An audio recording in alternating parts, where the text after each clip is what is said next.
ఈ 5 సంవత్సరాలుగా ఒక ప్రధాన అర్చకుడిగా, వంశపారంపర్య ప్రధాన అర్చకుడిగా, ఆగమ సలహాదారుగా మా పెద్దలు చూపిన ద్రోవలో నేను నడుస్తూ స్వామివారికి ఎటువంటి అసౌకర్యం కలగకుండా ఆరాధనలు జరగడంలో నేను చాలా ప్రత్యేకమైన శ్రద్ధ వహించి ఏదైనా అపచారం జరిగినప్పుడు అది అధికారుల దృష్టికి తీసుకువెళ్ళి దానిని సరిచేయడానికి వాళ్లకు సరైన సలహాలు ఇచ్చి స్వామివారిని ప్రసన్నం చేసుకోవడం కోసం ఎంతో ప్రయత్నం చేశాను. మనకు అన్నం పెట్టే దేవుడికి మనం శుచిగా, శుభ్రంగా, తాజాగా ప్రసాదాలు తయారు చేసి స్వామివారికి నివేదన చేయడం అనేది మనం భక్తులు ఎన్నో జన్మల్లో చేసుకున్న మహాపుణ్యం. కానీ అందులోనే కల్తీలు జరగడం, స్వామివారికి సరైన వేళల్లో సరైన పరిమాణాల్లో స్వామివారికి నైవేద్యం కాకపోవడం అనేది చాలా విచారకరమైన విషయం. అందులోనూ ఆగమ శాస్త్ర ప్రకారంగా ఆవుకు ఆగమ కార్యక్రమాల్లో ఎంతో విలువైన స్థానం ఉంది. గోక్షీరం కానీ, ఆవు పాలతో స్వామివారికి అభిషేకం జరుగుతుంది. సుప్రభాతంలో ఏకాంత సేవలో నివేదన జరుగుతుంది. ఆవు పెరుగుతో స్వామివారికి దధ్యోదనం మొదలైన ప్రసాదాలు తయారు చేసి నైవేద్యం పెడతాము. ఉత్సవాల అభిషేకాల్లో గోదధ్యి వాడతాము. గోఘృతం అనేది స్వామివారికి నైవేద్యాల్లో, అన్నప్రసాదాల్లో, పణ్యారాలనే లడ్డు, వడ మొదలైన ప్రసాదాల్లో వాడతాము. అలాగే గోమూత్రం కానీ, గోమయం కానీ, యాగశాలను కానీ, ఆలయాన్ని కానీ శుద్ధి చేయడానికి వాడతాము. అటువంటి పవిత్రమైన గోవు యొక్క ఘృతాన్ని కల్తీ చేయడం అనేది అది స్వామివారికి మనకు జీవితాన్ని ఇచ్చే స్వామివారికి ఇటువంటి అపచారం జరగడం అనేది చాలా విచారకరమైన విషయం. ఇవన్నీ చూసే పాపం కూడా మనం చేశామా అనిపిస్తుంది ఒక్కొక్కసారి.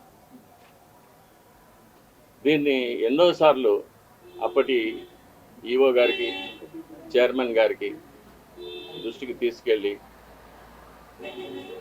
ఇలా ప్రసాదాల నాణ్యత సరిగ్గా లేదు, ముందులాగా లేదు, ప్రసాదాల పరిమాణాలు స్వామివారికి సరిగ్గా నివేదన కావడం లేదు, సరైన ఆగమ ఉక్తమైన కాలాల్లో స్వామివారికి నైవేద్యాలు జరగడం లేదని ఎన్నోసార్లు దృష్టికి తీసుకెళ్ళాం. కానీ లాభం లేకపోయింది. దీనికి మరొక కారణం నాది ఒంటరి పోరాటం అయిపోయింది. నాకు ఈ విషయాల్లో సహకరించేదానికి నా తోటి అర్చకులు ఎవరూ కూడా వారి వారి వ్యక్తిగత కారణాల వల్ల ముందుకు రాలేదు. ప్రధాన పరిచారకులైన వాళ్ళు రాలేదు. కాబట్టి ఇది ఈ 5 ఏళ్ళు నిరభ్యంతరంగా ఈ మహాపాపం జరిగిపోయింది. ఒక సైంటిస్ట్గా ఈ నెయ్యి యొక్క పరీక్షల యొక్క ఫలితాలు కూడా నేను చూశాను, ల్యాబ్ రిపోర్ట్స్ చూశాను.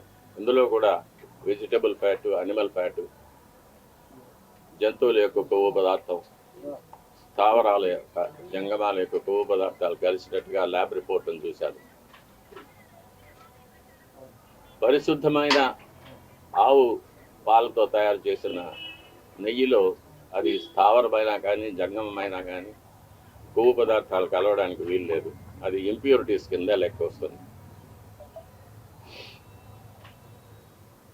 ఇప్పటి ప్రభుత్వం పదవికి రాగానే తిరుమలను ప్రక్షాళన చేస్తామని తిరుమలలోనే ముఖ్యమంత్రి గారు సెలవిచ్చారు. దానికి తగినట్లు ఎన్నో చర్యలు తీసుకున్నారు కూడా. ఇది అనుకోకుండా బయటపడిన విషయం. దీనికి కూడా పరిహారంగా కర్ణాటక డైరీ నుంచి నందిని మార్కు నెయ్యిని, శుద్ధమైన ఆవు నెయ్యిని మళ్ళీ స్వామివారికి ప్రసాదాలు తయారు చేయించడానికి ప్రభుత్వం నిర్ణయం తీసుకుంది. చాలా హర్షణీయమైన విషయం.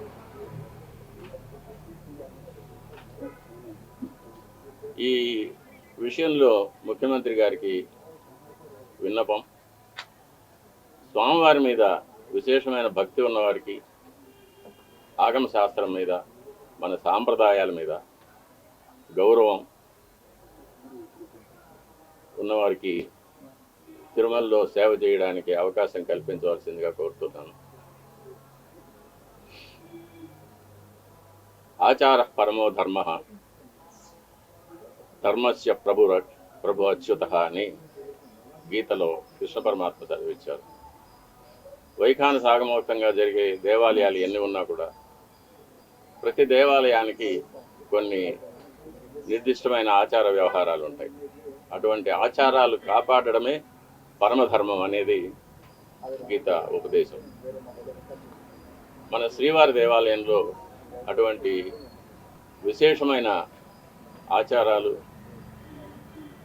ఎన్నో ఉన్నాయి.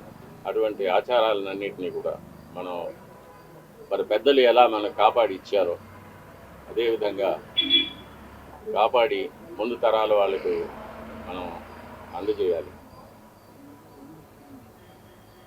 ఈ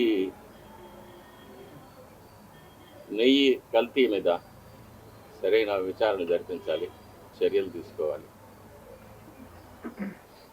ఇటువంటి విషయాలు నేను అధికారుల దృష్టికి, చైర్మన్ దృష్టికి తీసుకెళ్ళడం వల్ల నాకు వాళ్ళ వద్ద చెడ్డ పేరు వచ్చింది.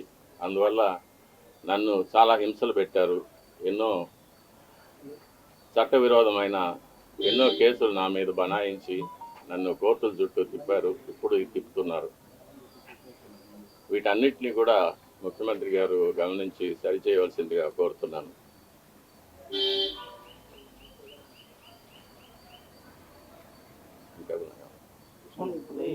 గత ఈవోగా పనిచేసినటువంటి ఎల్వి సుబ్రహ్మణ్యం తిరుమల అపచారం జరిగింది. ఏదైతే ఆ నెయ్యి ట్యాంకర్లు కానీ కోర్టు మొత్తం శుభ్రం చేసి సంప్రోక్షణ చేసి తర్వాత ప్రసాదాల తయారీ చేయాలని చెప్పారు. వైఖాన సాగమ శాస్త్ర ప్రకారంగా తిరుమలలో అపచారాలు జరిగితే వాటికి ఎన్నో విధాలైన శుద్ధీకరణ కార్యక్రమాలు చెప్పబడి ఉంది. లఘు సంప్రోక్షణాలను కానీ, జల సంప్రోక్షణాలను కానీ, పూర్తిగా పుణ్యావాచనం మాత్రం చేయడం కానీ, లేక మహాసంప్రోక్షణలు చేయడం కానీ, ఆయా అపచారాల యొక్క పరిమితిని బట్టి, ఆయా అపచారాల యొక్క లక్షణాలని బట్టి దాన్ని ఆగమ శాస్త్రం నిర్ణయిస్తుంది. దీనికి మనం ఆగమ శాస్త్ర నిపుణుల వద్ద అభిప్రాయం తీసుకోవాల్సి ఉంటుంది. కానీ ఇప్పుడు ఉన్న ఆగమ సలహాదారుల కమిటీ అనేది పూర్తిగా తిరుమల తిరుపతి దేవస్థానం ఉద్యోగులతో కూర్చబడింది కాబట్టి వారికి ఒక స్వతంత్రమైన అభిప్రాయం ఇచ్చే ధైర్యం లేదు. కాబట్టి దీన్ని బయటి రాష్ట్రాల నుంచి కానీ, మన రాష్ట్రంలోని వివిధ దేవాలయాల నుంచి కానీ వైఖాన సాగమ శాస్త్రంలో సరైన అనుభవం, విద్య ఉన్న వారి చేత మనం వారితో సంప్రదించి మనం దీనికి శుద్ధీకరణ చర్యలు చేపట్టవలసి అవసరం ఎంతైనా ఉంది. స్వామి, ఇది నెయ్యి టెస్ట్కి పంపించింది జూలై 17. జూలైలో వచ్చిన నెయ్యిని టెస్ట్కి పంపించారు. అప్పటికి ప్రభుత్వం కూడా మారిపోయింది. ఇప్పుడున్న ప్రభుత్వం ఉంది. అప్పుడు వచ్చిన నెయ్యిని టెస్ట్కి పంపించారు. దీనికి సంబంధించి మీరు ఏమంటారు? అది నాకు ఆ వివరాలన్నీ తెలీదు.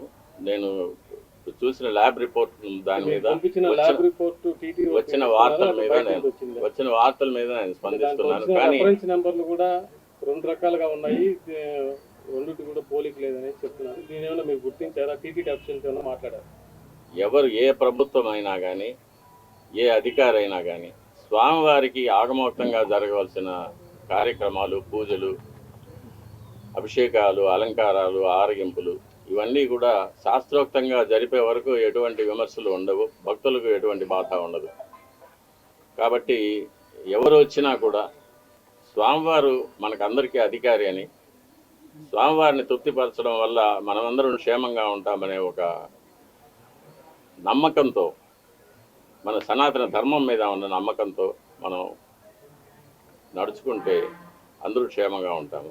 ఇందులో ప్రభుత్వం ఈ ప్రభుత్వము ఆ ప్రభుత్వం అనేదో లేకపోతే దీనివల్ల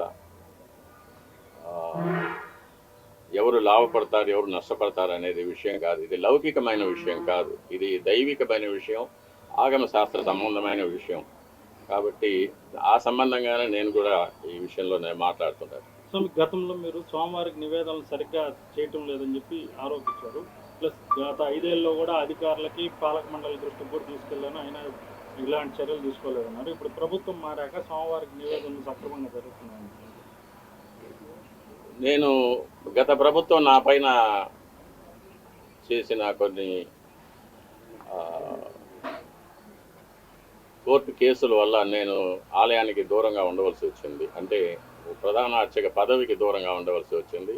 నేను ప్రధాన అర్చకుడిగా చేయవలసిన నా కార్యక్రమాలు నేను చేయకుండా నన్ను నిలిపివేశారు. కాబట్టి ఇప్పుడు ఎలా జరుగుతున్నది అనేది ఇప్పుడున్న ప్రధాన అర్చకులు ఆగమ సలహాదారులు వాళ్ళు చూసుకోవాల్సిన వాళ్ళ యొక్క కైంకర్యాలు అవి. గతంలో మీ అభ్యంతరాలు ఎవరు పట్టించుకోలేదు స్వామి? ఎన్నోసార్లు ఇది దృష్టికి తీసుకువచ్చాను, ఈఓ గారి దృష్టికి, చైర్మన్ గారి దృష్టికి, కానీ ఎవరు దీన్ని పట్టించుకోలేదు. కాబట్టి అది అలాగే జరుగుతూనే వచ్చింది. దాన్ని చూసి బాధపడటం తప్ప నేను ఇంకేమీ చేయలేకపోయాను.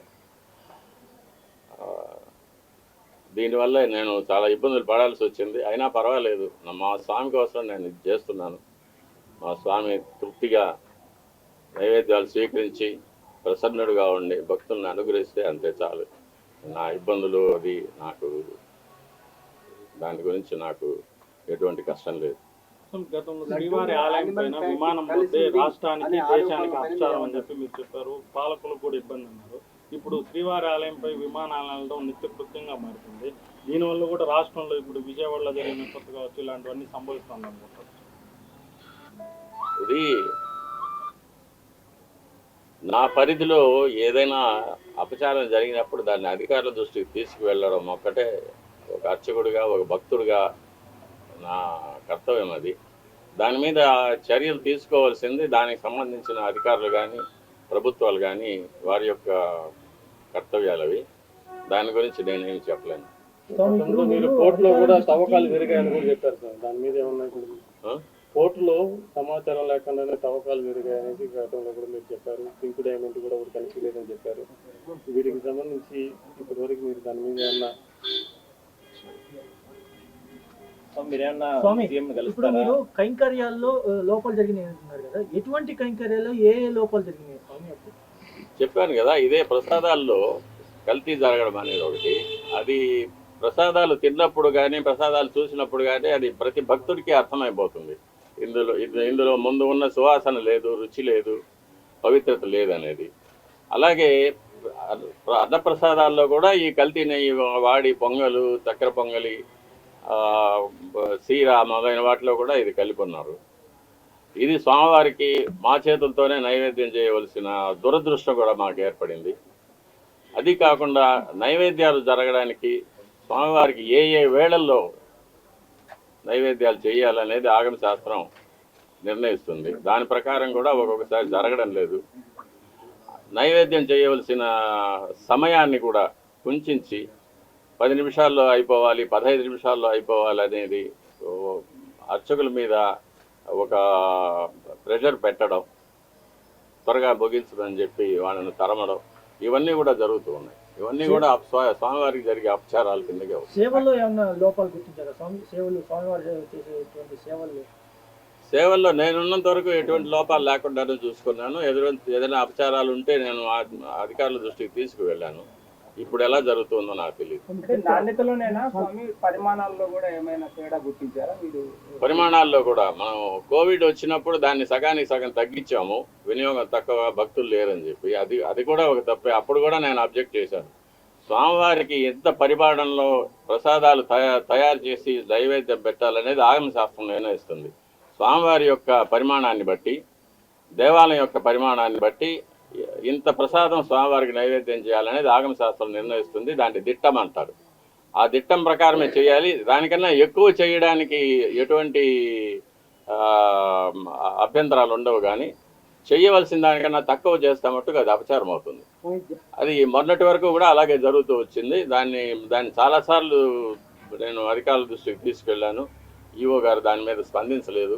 అది అలాగే జరుగుతూనే ఉండింది. ఇప్పుడు ప్రభుత్వం స్పందించి స్వామివారికి ప్రసాదాలు అనేకంగా తయారు చేసి, నాకు తెలిసినంత వరకు మేము కైంకర్యం చేసేటప్పుడు గరుడ సేవ నాడు బంగారు వాకిలి వరకు సుమారుగా ఒక 100 గంగాళాలు ప్రసాదం నైవేద్యం పెట్టేవాళ్ళం. కాబట్టి దానికి అప్పర్ లిమిట్ అనేది లేదు. ఇంతకన్నా ఎక్కువ చేయకూడదు అనేది ఎప్పుడు లేదు. కానీ తక్కువ చేయడం మట్టుకు అపచారం అవుతుంది. దాన్ని ప్రభుత్వం దృష్టికి తీసుకెళ్తున్నాము. అది దిట్టం ప్రకారం స్వామివారికి ఏ వేళలో ఎంత ప్రసాదం నైవేద్యం చేయాలనేది దాన్ని తయారు చేసి శుచిగా, శుభ్రంగా, తాజాగా తయారు చేసి స్వామివారికి నైవేద్యం పెడితే స్వామి ఎప్పుడు ప్రసన్నులు అవుతారో అప్పుడు భక్తులకు అందరికీ కూడా మంచి జరుగుతుంది. రాష్ట్రము, దేశం సుభిక్షంగా ఉంటుంది. ఎట్లాగైతే సూర్యుడు తన కిరణాలతో నీటిని ఆవిరిగా తీసుకొని వర్షంగా మనకి ఇస్తాడో, అలాగే మనం నైవేద్యం పెట్టే ప్రసాదాల నుంచి సారాన్ని భగవంతుడు గ్రహించి మనకు అనుగ్రహంగా వరాలుగా ఇస్తారని చెప్పేది ఆగమ శాస్త్రంలో చెప్పబడిన సమాచారం అది. కాబట్టి మనం పూర్తి నమ్మకంతో భగవంతుడు అక్కడ ఏం చేసి ఉన్నారు, ఆయనకు మనం భక్తితో నైవేద్యం పెడుతున్నాము, ఇది మన అదృష్టమని తలుచుకుంటూ స్వామివారికి మనం నైవేద్యం పెట్టినప్పుడు స్వామివారు తప్పకుండా స్వీకరిస్తారు. స్వామివారు ఎప్పుడు ప్రసన్నం అవుతారో మనకందరికీ కూడా మంచి జరుగుతుంది. రాష్ట్రం సుభిక్షంగా ఉంటుంది. ఇటువంటి అవాంతరాలు, అతివృష్టి, అనావృష్టి, కరువు, కాటకాలు, యుద్ధ భయం, చోర భయం, రోగ భయం ఇవన్నీ లేకుండా దేశం క్షేమంగా ఉంటుంది. అంటే పదార్థాల్లో కూడా ఏమైనా తగ్గినాయా? మార్పు చేశారు స్వామివారికి సమర్పించే నైవేద్యాలు, కైంకర్యాల సమయంలో? అదే దిట్టం తగ్గించారు. పరిమాణమే కాకుండా ఆర్గానిక్ ఫుడ్ సంబంధించి వచ్చింది సార్. ఆర్గానిక్ ప్రసాదాలు ఆర్గానిక్ ఫుడ్ అనేది, తర్వాత మిల్లెట్స్, తృణధాన్యాలు స్వామివారికి నైవేద్యం పెట్టాలనేది కూడా 5 సంవత్సరాల ముందు మొదట నా దగ్గరికే వచ్చింది ఆ ఇష్యూ. అతను తయారు చేసి అతను పండించే అతనే నా దగ్గరికి వచ్చాడు, ఇవి స్వామివారికి నైవేద్యం పెట్టాలంటే నేను చెప్పాను, అయ్యా 100 సంవత్సరాలుగా వస్తున్న ఆచారాన్ని మార్చడానికి వీలు లేదు. అందులో స్వామివారికి బెస్ట్ ఆఫ్ ద బెస్ట్, ఉత్తమోత్తమైనది అది బియ్యం కానీ, నెయ్యి కానీ, బెల్లం కానీ, జీడిపప్పులు కానీ, బాదం పప్పులు కానీ, ఏవైనా సరే మనం ఉత్తమోత్తమైనవి తయారు చేసి స్వామివారికి నైవేద్యం చేయాలి. ఇటువంటి స్వామివారి మీద ఒక ఎక్స్పెరిమెంట్ చేయడము, స్వామివారికి తృణధాన్యాలు నైవేద్యం పెట్టడము, స్వామివారికి ఆర్గానిక్ ఫుడ్ నైవేద్యం పెట్టడం అనేది శాస్త్రం ఒప్పుకోదు. ఇది అందుకే ఆచార పరమో ధర్మ అన్నారు. ఆచారం ఎలా వస్తూ ఉందో దాన్ని మనం కాపాడి దాని ప్రకారమే మనం నడుచుకోవాలి. కాబట్టి ఈ మార్పుకు నేను ఒప్పుకొని చెప్పాను అప్పుడే. అది కూడా మార్చారు. అది కూడా మార్చి ముందు ఎలా జరుగుతూ ఉండేదో, 5 ఏళ్ళ ముందు ఎలా జరుగుతూ ఉండేదో అలాగే ఆ పద్ధతికే తీసుకున్నాం. అంటే ఇప్పుడు లడ్డుకుని ఆ నెయ్యి వాడారు, స్వామివారి అన్నప్రసాదం కూడా అదే నెయ్యి వాడారా? అదే నెయ్యి వాడారు. స్వామి ఒక నిమిషము, ఎప్పుడు అంటే సేమ్ గారిని కలుస్తారా? అంటే గతంలో మీరు స్వామికి సంబంధించి పోరాటాలు చేశారు, ఇబ్బందులు పడ్డారని మీరే చెప్తున్నారు. ముఖ్యమంత్రి గారిని కలిసి, ఎందుకంటే ఆయనకు మీకు గతంలో మంచి సంబంధాలు ఉన్నాయి, నేరు కలిసి ఎప్పుడైనా సరే జరిగిన పరిస్థితులు, జరుగుతున్న పరిణామాలు, లేదంటే మీరు అధికారులకు ఏదైనా సరే ఫీడ్బ్యాక్ ఇవ్వడం, ఇవన్నీ మీరు ఎట్లా చేయబోతున్నారు? ఏంటి పోరాటం? తప్పకుండా నేను ఇప్పటి అధికారులు కలిశాను, ఈఓ గారిని, అడిషనల్ ఈఓ గారిని కలిసి చెప్పాను, నాకు 50 ఏళ్ళ అనుభవం ఉంది, నేను వంశపారంపర్య అర్చకుడిని, నేను మా తండ్రి గారు, తాతగారు కైంకర్యాలు చేసినప్పటి నుంచి చూస్తూ వచ్చాను. నాకు ఏది చేయొచ్చు, ఏది చేయకూడదు, ఎంతవరకు చేయొచ్చు అనేది నాకు బాగా అనుభవం ఉంది. కాబట్టి నాకు అవకాశం ఇస్తే ఈ పాడైపోయిన అర్చక వ్యవస్థని, ఆలయ వ్యవస్థని రెండింటినీ కూడా నేను పాత పద్ధతికి నేను తీసుకురాగలనని చెప్పాను. ముఖ్యమంత్రి గారిని కూడా కలవడానికి ప్రయత్నం చేస్తున్నాను.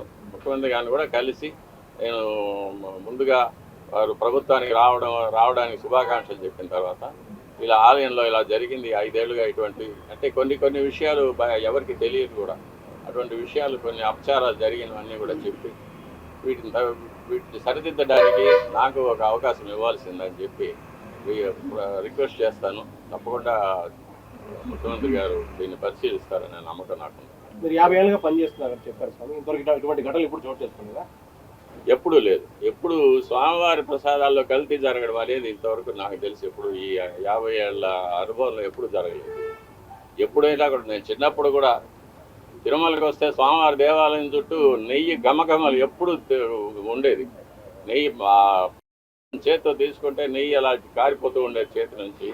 అంత రుచిగా అమృతం లాగా ఉండేది ప్రసాదాలు కానీ పణ్యారాలు కానీ. సమృద్ధిగా భక్తులకు అందరికీ సమృద్ధిగా ప్రసాదాలు పంచేవాళ్ళం. ఇప్పుడు అది కూడా లేదు. ఉదయం ఒక గంట సేపు అన్నప్రసాదాలు వస్తాయి, తర్వాత లడ్లు ఏదో పంచేస్తూ ఉన్నారు.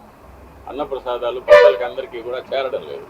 కాబట్టి అన్నప్రసాదాలు సమృద్ధిగా తయారు చేసి స్వామివారికి నైవేద్యం చేసి భక్తులందరికీ కూడా రోజంతా కూడా స్వామివారి అన్నప్రసాదాలు చేరేటట్టుగా మనం. సో ఇప్పుడు మీరు నూతన ఈవో అడిషనల్ ఈవో కలిసానన్నారు కదా, వాళ్ళ దృష్టికి తీసుకెళ్లారా? ఈ అన్నప్రసాదాలు దిట్టాన్ని పెంచాలా, భక్తులందరూ కూడా కంప్లీట్ చేయాలి. అన్నప్రసాదాల విషయంలో కొలతలు తగ్గిపోయాయని చెప్పాను. చేసే సమయాలు మార్చేశారు.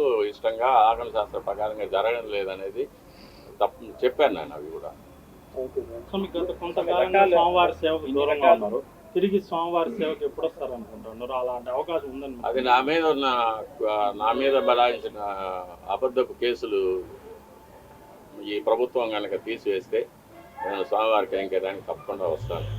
నన్ను ఈ వయసులో బాధ పెట్టడం అనేది వాళ్ళకి కూడా క్షేమం కాదు. ఆ ప్రభుత్వానికి, ఈ ప్రభుత్వం ముఖ్యమంత్రి గారు చెప్పారు, ఆ ప్రభుత్వంలో బనాయించిన తప్పుడు కేసులన్నింటినీ కూడా నేను తీసివేసి అందరికీ రిలీఫ్ కలిగిస్తాననేది. అందులో భాగంగా నాకు కూడా ఒక విముక్తి కలుగుతుందని నేను నమ్ముతున్నాను. అంటే తను ఇట్లా బహిరంగంగా చేయడం ద్వారా, ఏదో అంతర్గతంగా విచారణ చేసి జరుగుతున్న లోపాలను సరిచేయకుండా బహిరంగపరచడం ద్వారా స్వామివారి మీద ఉన్న భక్తి, అదేవిధంగా విషయాలు సన్నగిల్లేందుకు కానీ ఇలాంటి హిందూ భావాలు దెబ్బతినేందుకు కానీ అవకాశం లేదనిపిస్తుంది. అంటే నేను అధికారుల దృష్టికి తీసుకుపోవడం వరకే నా బాధ్యత. అది దాని మీద చర్యలు తీసుకోవడము, ఎటువంటి చర్యలు తీసుకోవాలనేది వాళ్ళు నిర్ణయించుకుంటారు. వాళ్ళ కారణాలు నాకు సంబంధం లేదు.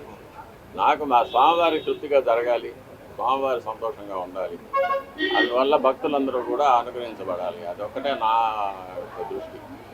మిగతా వాటిని గురించి నాకు సంబంధం. కానీ నెయ్యి విషయంలో గత పాలక మండలి కానీ అధికారులు కానీ తెలిసే ఇటువంటి పనులు చేశారని మరి వాళ్ళకి తెలిసి అన్నీ జరుగుతున్నాయి. ఎందుకంటే నెయ్యి అనేది చాలా పెద్ద